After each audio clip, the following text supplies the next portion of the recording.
À la gare d'Andlau en montagne, ces troncs de bois scolytés sont acheminés par camion, puis sont empilés dans des wagons pour un voyage de plusieurs centaines de kilomètres. La gare d'Andlau en montagne, c'est la seule disponible au niveau du réseau SNCF qui est accessible pour du chargement de bois. Euh, il y a de nombreuses années, il y avait d'autres gares qui étaient disponibles et ouvertes. C'est la seule qui reste. Au total, un train par mois achemine ces troncs vers Rion-des-Landes où l'entreprise Eger les réceptionne avant de les transformer en panneaux de particules décoratifs. Un moyen écologique d'approvisionner le sud-ouest qui connaît une pénurie de bois. On a été touché par la tempête de 2009, c'était la tempête Klaus, qui a fait tomber la moitié du volume sur pied dans le massif des Landes de Gascogne.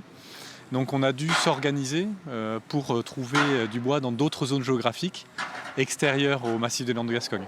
Cela faisait 14 mois que la gare d'Andlau en montagne n'avait plus accueilli de fret ferroviaire. Alors pour l'occasion, les accès ont été améliorés par la mairie de la ville, heureuse de ce regain d'activité. Forcément positif pour moi en tant que maire parce que ça fait vivre la gare d'Andlau. Reprendre une activité de ferroutage dans Andlau, c'est une bonne chose parce que ça veut dire qu'on fait perdurer un service qui avait tendance à disparaître. Un partenariat gagnant-gagnant entre l'entreprise Eger, l'ONF, la coopérative des forêts et des bois de l'Est et la mairie.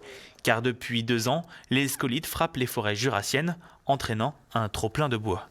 Il est difficile de commercialiser les bois, ou on le fait, mais à des prix qui ne sont peut-être pas forcément dans ce qu'on peut en attendre, aussi bien nous, coopératives, que le propriétaire.